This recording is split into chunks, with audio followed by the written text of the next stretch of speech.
Hello everyone. Today we will be discussing a very important aspect of GS1 जिसमें urbanisation से related हमने एक topic cover करना है कि कैसे अर्बन स्पेसेस के अंदर एनवायरमेंटल कंसर्न्स अराइज हो रहे हैं।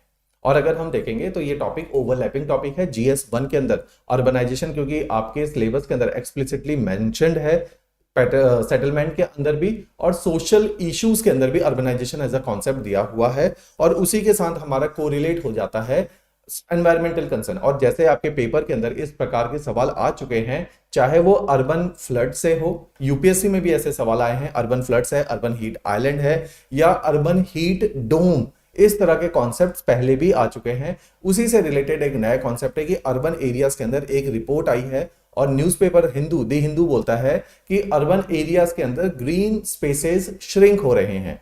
तो इसका अर्थ क्या है, ग्रीन स्पेसेस क्या है और क्यों अर्बन एरियाज के अंदर हमें ग्रीन स्पेसेस की आवश्यकता है। तो अगर हम पूरे इश्यूज को देखें तो इंडिया के कंटेक्स्ट में ये रिपोर्ट है और इंडिया में जिस मुताबिक अर्बनाइजेशन किया जा रहा है, हम देख सकते हैं कि इंडिया में क्योंकि हैपहैज़र्ड अर्बनाइजेशन है, क्लस्टरिंग ऑफ अर्बन सेटलमेंट है, जिसकी वजह से प्लैंड वे में अगर अर्बनाइजेशन होगा तो ग्रीन स्पेसेस, आपके रिवर चैनल, वेटलैंड के अंदर एनक्रोचमेंट नहीं होगी और उसकी वजह से जो अर्बनाइजेशन के अंदर एनवायरमेंटल हैजार्ड अराइज हो रहे हैं, उन सारे विषय को हमने देखना है। तो सबसे पहले अगर हम देखेंगे कि एक हमारे अब्रॉड का अगर एक अर्बन स्पेस देखें तो काफी ज्यादा प्लैंड है जिसके अंदर ग्रीन स्पेसेस का ध्यान रखा गया है। उसी के करस्पॉन्डिंग अगर हम इंडिया में जिस तरीके से अब अर्बन सेटलमेंट एक्सपैंड हो रहा है उसमें देखेंगे they are nothing less than a concrete jungle, और किसी भी हिसाब से एनवायरनमेंट को नजर में रखते हुए ये सेटलमेंट को डिजाइन नहीं किया गया। तो इसी के लिए ये सारा कंसर्न अराइज होता है। तो सबसे पहले इशू जो है वो है rising urbanisation and shrinking green spaces in India. तो हम देखते हैं over a period of time United Nation बोलता है जैसे जो डेवलप्ड नेशन है वहां पे तो अर्बनाइजेशन हो चुका है, वहां पे majority of their population is residing in the urban areas, while in developing nation like India, the developing nation like Southeast Asian economies, the South Asian nations, the African nation, the South American nation, where urbanization is a ongoing process and gradually people are migrating from rural to urban areas, उन जगहों पर अभी भी urbanisation as a phenomena develop हो रहा है, जो कि डेवलपिंग नेशन नदर्न हेमिस्फीयर के जो हमारे डेवलप्ड नेशन है, चाहे वो यूरोपियन और अमेरिकन नेशंस हैं, वहां पे अर्बनाइजेशन काफी हद तक सक्सेसफुल हो चुका है and majority of their population is residing in the urban spaces. लेकिन हम देखते हैं कि over a period of time 2050 तक तकरीबन दुनिया के 70% लोग अर्बन एरियाज में रहेंगे।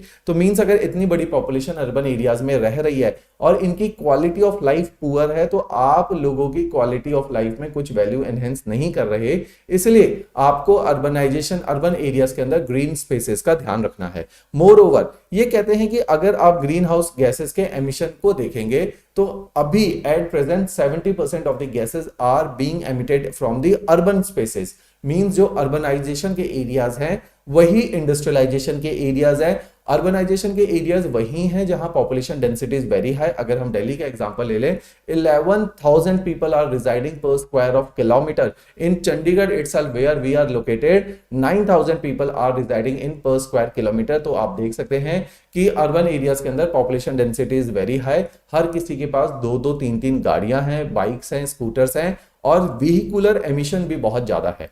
तो इस तरीके से आप देखोगे इंडस्ट्रीज भी अर्बन एरियाज में हैं, व्हीकल्स भी अर्बन एरियाज में हैं, मैक्सिमम पॉपुलेशन भी अर्बन एरियाज में रिजाइड कर रही है, जिसकी वजह से अर्बन एरियाज सबसे बड़े स्रोत हैं एनवायरमेंटल डिग्रेडेशन के या ग्रीन हाउस गैसेस के एमिशन के। यही ग्रीन हाउस गैसेस हैं जो इन फ्यूचर ग्लोबल वार्मिंग के लिए रिस्पॉन्सिबल है, पोल्यूशन के लिए रिस्पॉन्सिबल है। उसी मुताबिक यही डेटा कहता है कि इंडिया के अंदर एट प्रेजेंट अगर 2011 का सेंसेक्स देखें तो 31% population that is nearly 39 crore people are residing in the urban areas, while in 2050 it has been envisaged that nearly 60% of the population will be residing in the urban areas, जो कि एक बड़ा high number है। इसका मतलब आपको urban spaces को बहुत स्मार्ट वे में डिजाइन करना पड़ेगा, बहुत प्लान्ड वे में डिजाइन करना पड़ेगा अगर आपको अर्बन एरियाज में over a period of time environmental hazard नहीं चाहिए। तो ये एक पूरा मुद्दा है जो कि हमारे पेपर 1 के साथ रिलेट होता है, GS1 के साथ रिलेट होता है। अब ये पूछा जाता है कि जो इंडिया के अर्बन एरियाज हैं वहां पे ये ग्रीन स्पेसेस का मतलब है कि पार्क की अगर हम बात करें, there has to be park culture in the urban areas, क्योंकि पार्क कल्चर के अंदर ग्रीन स्पेसेस है, घास है, ग्रासेस हैं, ट्रीज हैं जो कार्बन डाइऑक्साइड को ट्रैप करेंगी और साथ ही साथ आपकी अदर क्वालिटी ऑफ लाइफ में भी वैल्यू ऐड करेंगी। तो वो कहते हैं कि ये क्यों मिसिंग है इंडियन सिटीज में। एक कॉन्सेप्ट है अर्बन स्प्रॉल। अर्बन स्प्रॉल का मतलब है अगर आप इंडिया में अर्बनाइजेशन के प्रोसेस को देखो, जैसे आप जिस भी शहर में रहते हो आप उसमें ऑब्जर्व कर सकते हैं over a period of time, शहर अगर इतना था, आफ्टर 10 और 15 ईयर आपने जितने टाइम से कॉन्शियस वे में देखा होगा सिटी को, यू कुड सी कि शहर एक्सपेंड होके अब यहां तक पहुंच गया है। जो ये शहर का एक्सपेंशन है इस प्रोसेस को बोला जाता है अर्बन स्प्रॉल। अर्बन स्प्रॉल का मतलब है ये प्लान्ड वे में बाहर की तरफ को एक्सपेंड नहीं हुआ, रेदर देन शहर में लोगों के रहने की प्रॉब्लम थी, कुछ बिल्डर्स ने मिलके एक एग्रीकल्चर लैंड को पकड़ा और वहां पे फ्लैट बना दिए। जब उसने फ्लैट्स बनाए तो उसने ग्रीन स्पेसेस का ध्यान नहीं रखा, क्योंकि उसको पैसा कमाना था, वहां पे पर square kilometre of land was very very costly, तो उसने रेदर देन ग्रीन स्पेसेस बनाता उसने ज्यादा फ्लैट बना दिए। और अगर आप देखोगे जैसे चंडीगढ़ के विसिनिटी में if you will see, Mohali Zirakpur settle down हुआ है, Panchkula new Panchkula settle down हुआ है, या हमारा न्यू चंडीगढ़ बना है, वहां पे जिस तरीके से फ्लैट्स की कंस्ट्रक्शन हुई है तो आप देख सकते हैं कि वहां पे ग्रीन स्पेसेस का ध्यान नहीं रखा, कंक्रीट जंगल क्रिएट कर सकते हैं, कर दिए गए हैं। जैसा कि आप देख सकते हैं पंचकुला में सेक्टर 26, 20, 27 ये वाले जो सारे न्यूली फॉर्म सेक्टर हैं जहां पे फ्लैट कल्चर आया है। Similar case you could see in the case of Sonipat, you can see this in the case of Faridabad, in Noida, in Gurgaon, in around the cities of Bengaluru and Hyderabad. यहां पर भी आप इस तरह का फिनोमिना देख सकते हैं कि urban spaces are missing with the expanding cities. तो इस वजह से हम देखते हैं कि हैप हैजर्ड एक्सपेंशन होने के कारण अर्बन स्पेसेस का ध्यान नहीं रखा। दूसरी बात है, कई बार गवर्नमेंट पॉलिसी भी बनाती है अर्बन प्लेसेस को लेकर और किस तरह से सेटलमेंट डिवाइस होना चाहिए, लेकिन वो पॉलिसी का इंप्लीमेंटेशन उतनी इफेक्टिवली नहीं होता, एफिशिएंटली नहीं होता, जिसकी वजह से इस तरह के प्रोसेस को इवेड कर दिया जाता है। अगर हम देखेंगे urban spaces as a concept की अवेयरनेस ना तो ऑफिसर्स को बहुत ज्यादा है ना सिटीजन्स को बहुत ज्यादा है, over a period of time अब द्वारा एजुकेशन एंड अवेयरनेस के द्वारा इस प्रकार की अवेयरनेस को बढ़ाया जा रहा है। अभी तक ये अवेयरनेस लोगों में बहुत ज्यादा नहीं है। अगर आप छोटे सिटी देख लोगे, लेट्स सपोज आप यूपी के सिटी देख लोगे, या आप पंजाब के सिटीज लुधियाना को देख लो, अमृतसर को देख लो, जलंधर को देखो, या अगर आप कानपुर, लखनऊ इस तरह के शहर को देखो, आगरा देखो, तो ये पुराने शहर हैं, ओवर पॉपुलेटेड है, ओवर क्लस्टर्ड है, और यहाँ पे बिल्कुल भी अर्बन स्पेसेस और ग्रीन स्पेसेस का ध्यान नहीं रखा गया था, ना आगे रखा जा रहा है। तो आप देखोगे कि ना तो लोगों को इस प्रकार की अवेयरनेस है, ना गवर्नमेंट ऑफिशियल्स को प्रकार की अवेयरनेस है कि we need to maintain our city in a sustainable way. तो सस्टेनेबिलिटी के बारे में अभी कोई चर्चा यहां पे नहीं होती है। तो इसलिए हम देखते हैं कि इंडिया में इस तरह की जो प्रॉब्लम है वो अराइज हो रही है। अगर हम देखते हैं कि हमें अर्बन एरियाज में ग्रीन स्पेसेस की जरूरत क्यों है, क्यों हमें चाहिए ग्रीन स्पेसेस, सबसे पहले हम कहते हैं कि अर्बनाइजेशन है तो डेवलपमेंट है। अगर आप जीडीपी को कंपेयर करेंगे तो वो देखा जाता है कि वर्ल्ड का 80% जीडीपी केवल अर्बन एरिया से आ रहा है। अगर अर्बन एरिया से जीडीपी आ रहा है, पैसा आ रहा है, और आपको इन फ्यूचर सस्टेनेबल वे में ये पैसे को कमाना है और लोगों को लगातार रोजगार देना है और उनकी हेल्थ को सस्टेनेबल बनाना है, तो आपको अर्बन एरियाज में इस तरह के व्यवस्था करनी पड़ेगी, क्योंकि urbanisation means development, development means modern economy. That's why we need urban places and we need green spaces in urban areas.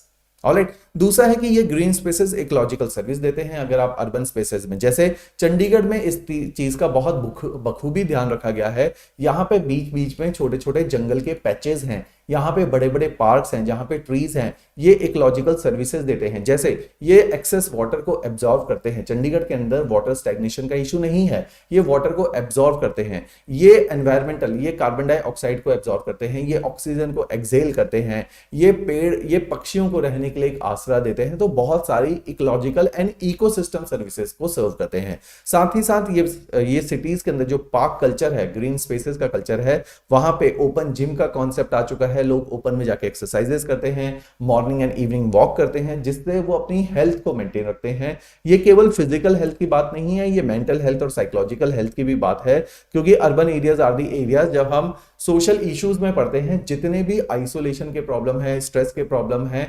और जितने भी डिप्रेशन की समस्याएं हैं, वो सारी अर्बन स्पेसेस से कोरिलेट होती हैं, क्योंकि अर्बनाइजेशन में जॉब प्रेशर इतना ज्यादा है, स्ट्रेस इतना ज्यादा है, तो वी नीड ग्रीन स्पेसेस जहां पे लोग रिलैक्स कर सकें।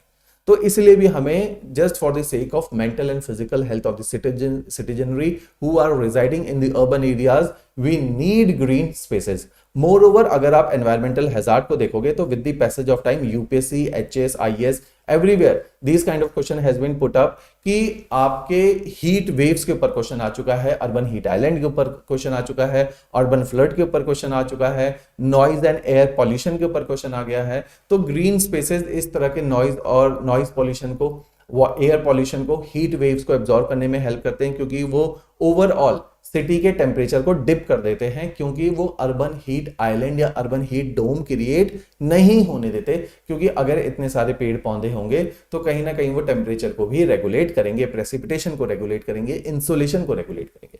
इसलिए we need green spaces in the urban areas. तो ये जो लेक्चर का स्ट्रक्चर है, ये आपके पेपर के ऑब्जेक्टिव से है कि इशू क्या है, क्यों ग्रीन स्पेसेस मिसिंग है, क्या ग्रीन स्पेसेस देते हैं।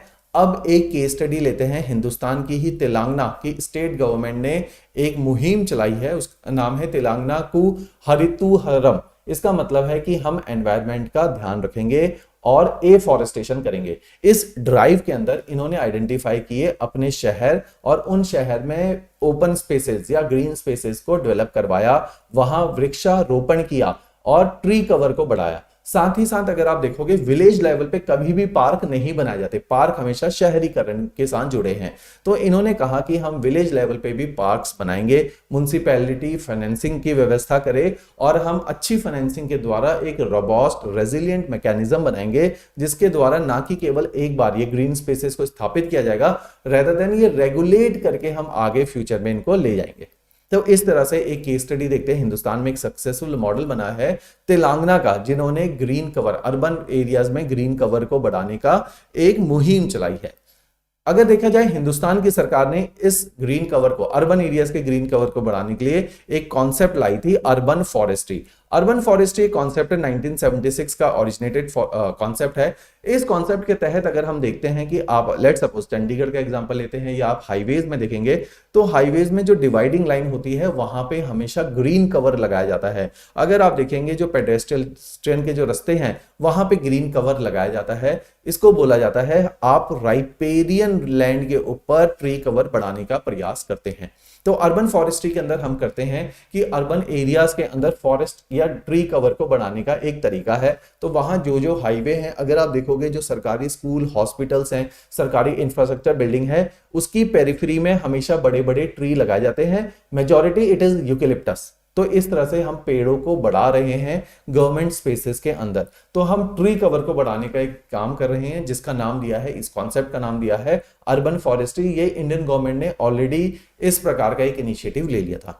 एक रिसेंटली सन 2020 में हमारे ministry of environment, forest and climate change ने बोला है, जावड़ेकर साहब ने बोला है कि नगर वन स्कीम एक ऑलरेडी स्कीम थी। नगर वन का मतलब है कि जंगल में केवल ट्री कवर के साथ साथ आप कोशिश करो 1 एकड़ का piece of patch of land पे ही पूरा जंगल उगाया जाए। ये जो जंगल है, ये पार्क नहीं है, ये प्रॉपर जंगल है। तो प्रॉपर जंगल का मतलब है पार्क के अंदर केवल हम ग्रासेस लगा रहे हैं और लोग अपने फिजिकल एंड मेंटल हेल्थ के ऊपर ध्यान दे रहे हैं। लेकिन ये जो जंगल की बात है, नगर के अंदर जंगल लगाना है, मीन सिटी के बीच में जंगल के पैचेस होने चाहिए। इनका ऑब्जेक्टिव है एक कंप्लीट इकोसिस्टम और एक कंप्लीट इकोलॉजिकल सिस्टम क्रिएट करने का। तो यहाँ पे इस पीस ऑफ लैंड के ऊपर डेंसली फॉरेस्ट लगाया जाएगा और इस तरह के कवर्स को बढ़ाया जाएगा। तो नगर वन स्कीम सन 2020 के अंदर 5 जून को एनवायरमेंटल डे होता है, उस दिन ये स्कीम को घोषित किया गया और इसके अंदर बोला गया कि 50 से ज्यादा सिटीज को हम पिक करेंगे जहां पे ये पायलट प्रोजेक्ट लगाया जाएगा कि सिटी के अंदर ही फॉरेस्ट को डेवलप किया जाएगा। तो इस तरह की कई सारी स्कीम्स हैं जो इंडियन गवर्नमेंट भी टाइम टाइम पे अपब्रिंग कर रही है ताकि हम एनवायरमेंटल कंसर्न को बहुत सीरियसली एड्रेस करें।